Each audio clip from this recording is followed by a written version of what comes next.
જય સ્વામિનારાયણ.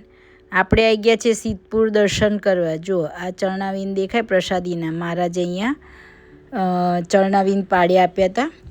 આજે નવું મંદિર બનાવ્યું છે સિદ્ધપુરમાં અને હરિકૃષ્ણ મહારાજ બહુ જ પ્રતાપી છે. અને આ હરિકૃષ્ણ મહારાજ પહેલાં મહારાજે પોતે પધરાવેલા અયોધ્યા પ્રસાદજી મહારાજે પધરાયેલા હતા અને ઘનશ્યામ મહારાજે આરતી ઉતારેલી છે. એ હરિકૃષ્ણ મહારાજ છે.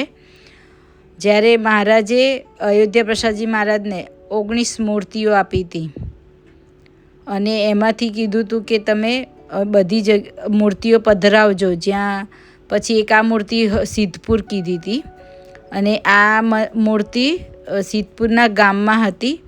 અને અયોધ્યા પ્રસાદજી મહારાજે રણછોડભાઈ કરીને ભક્ત હતા, એમને કીધું હતું કે આ મંદિર બનાવવું છે અને મૂર્તિ પધરાવી છે, તો તમે મંદિર બનાવો. ગામમાં મંદિર બનાવ્યું હતું અને રણછોડ ભગતે પોતાનું ઘર આપી અને ત્યાં મંદિર બનાવ્યું હતું. અને પછી ત્યાં એ મંદિર નાનું પડતા અત્યારે આપણા મોટા મહારાજશ્રીની આજ્ઞાથી અને આચાર્ય મહારાજશ્રી કૌશલેન્દ્ર પ્રસાદજી મહારાજની આજ્ઞાથી આ રોડ ઉપર 12 વર્ષ પહેલાં અહીં મંદિર બનાવેલું છે.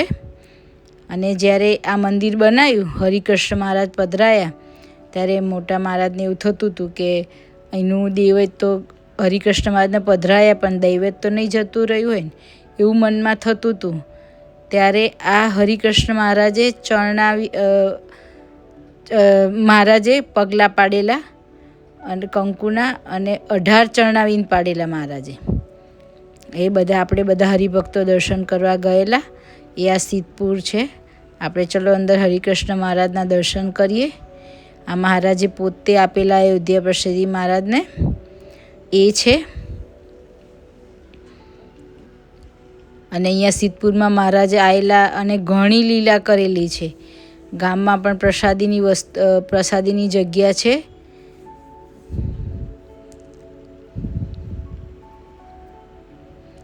જો આ સિદ્ધપુર મંદિરની પરિસર છે. આ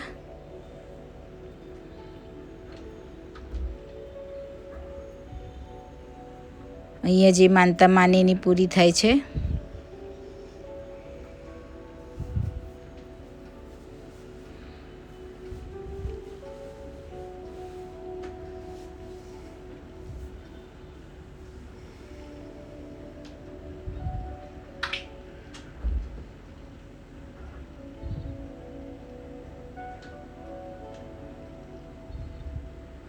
ચલો આપણે હરિકૃષ્ણ મહારાજના દર્શન કરવા જઈએ.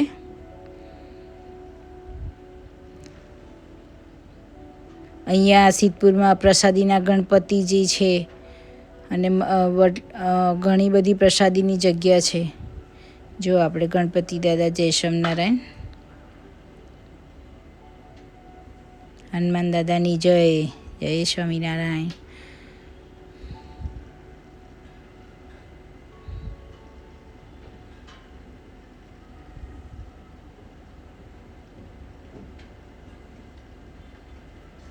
જો કેટલું મોટું વિશાળ મંદિર છે.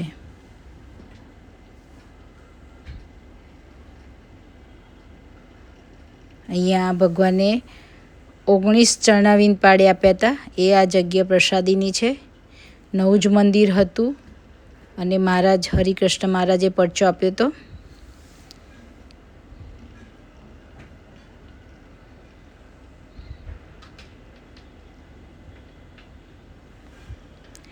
એમાં જ્યારે હરિકૃષ્ણ મહારાજે પરચો આપ્યો ત્યારે સંતો સૂતા હતા અને જાગીને જોયું, મંદિરમાં જ સૂતા હતા અને જાગીને જોયું ત્યાં તો ચરણાવીન હતા અને મહારાજે 18 ચરણાવીન પાડી આપ્યા હતા.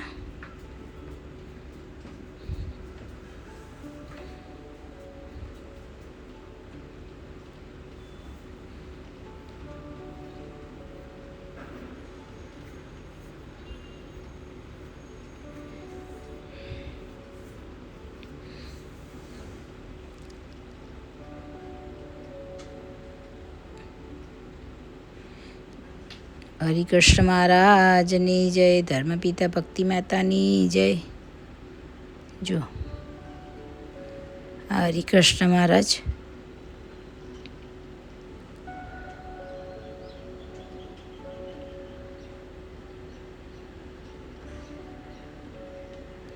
દર્શન કરો.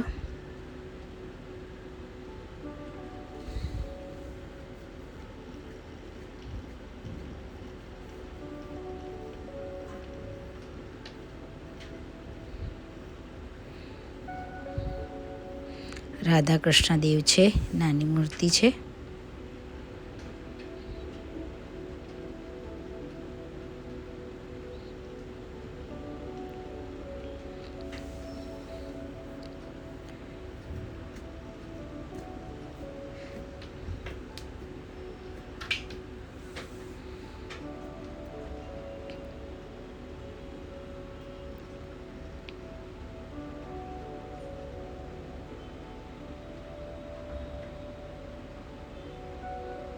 પ્રદક્ષિણાના દર્શન કરશું.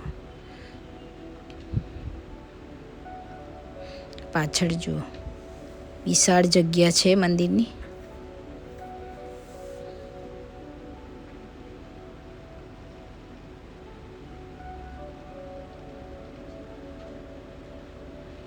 આ સહસ્ત્ર કળા માતાજીનો આ પ્રસાદીને અહીંયા મહારાજ પધારેલા છે.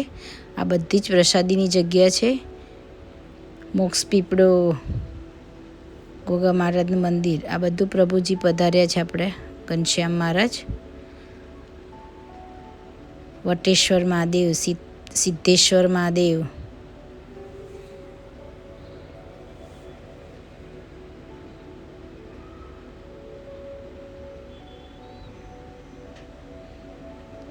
આ બ્રહ્મણી વાવ,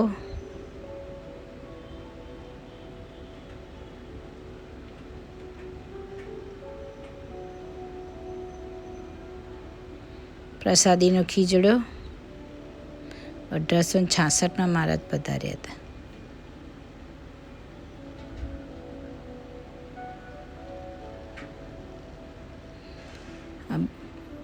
બ્રહ્મણેશ્વર મહાદેવ, વાલકેશ્વર મહાદેવ, બધી પ્રસાદીની જગ્યા છે.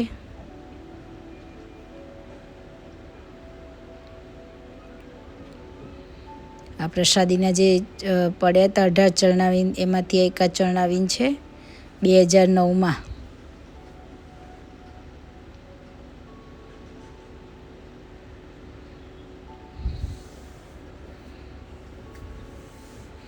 આ ચરણાવીન છે પ્રસાદીના, જે ભગવાને પોતે પરચો આપ્યો હતો.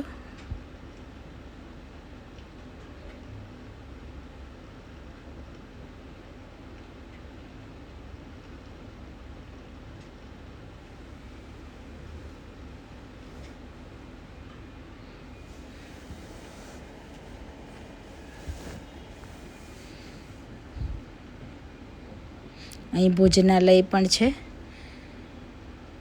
અગાઉથી તમારે જાણ કરવી પડે તમારે પ્રસાદ અહીંયા લેવો હોય તો. અને આપણા વિડીયોમાં તમને મોબાઈલ નંબર બતાવ્યો જ છે, તમે નોટ કરી લેજો.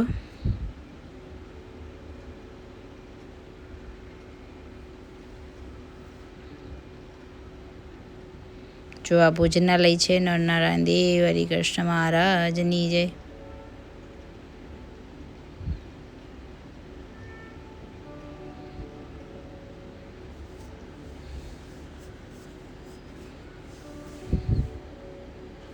હવે આપણે જઈશું બિંદુ સરોવર, જ્યાં કંદર ઋષિ અને દેવહૂતિ માતા અહીંયા તપ કરતા હતા. કંદર ઋષિ અને આ દેવહૂતિ માતાનું પિયર છે કપિલ ભગવાનનું મોસાળ કહેવાયા.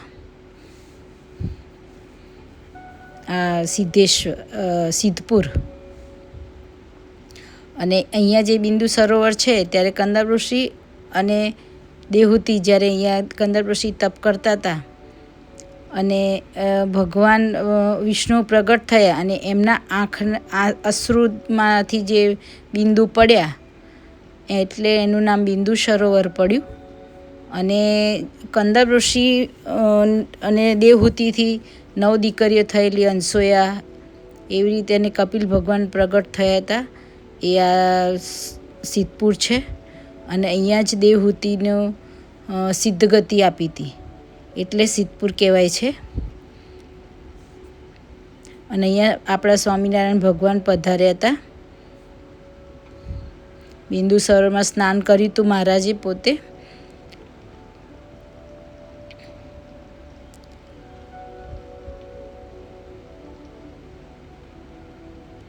અને અહીંયા કંદપ ઋષિ અને બધાને મહારાજ પધાર્યા ત્યારે દર્શન આપ્યા હતા અને એમનું આત્યંતિક કલ્યાણ કર્યું હતું ભગવાને.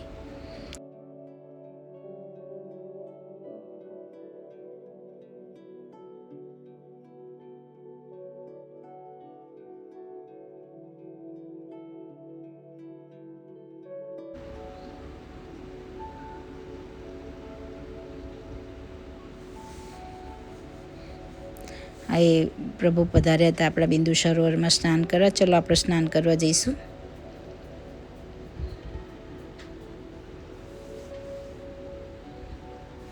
અને જે ઋષિમુનિઓ અહીંયા તપ કરતા હતા એને પણ મહારાજે દર્શન આપી અને એમનું પણ આત્યંતિક કલ્યાણ કર્યું હતું.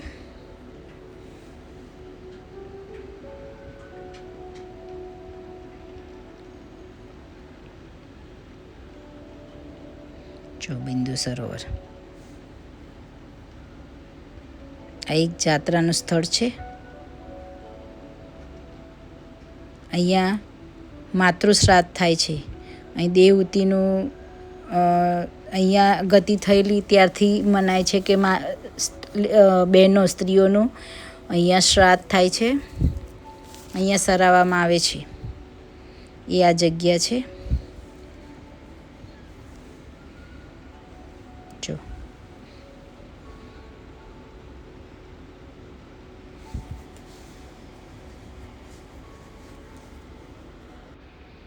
આ જે દેવહૂતિ માતા હતા એમનો જ્યારે મહારાજ અહીંયા પધાર્યા ત્યારે એમનો જન્મ બીજો કરિયાણા મીણબાઈ તરીકે ત્યાં જન્મ થયેલો અને એ નિવારણ દ્રષ્ટિવાળા હતા. જે કરિયાણાના મીણબાઈ એ જ દેવહૂતિનો અવતાર.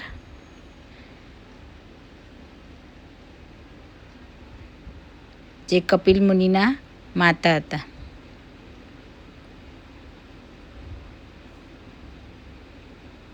જો ચલો બિંદુ સરોવરમાં સ્નાન કરવા.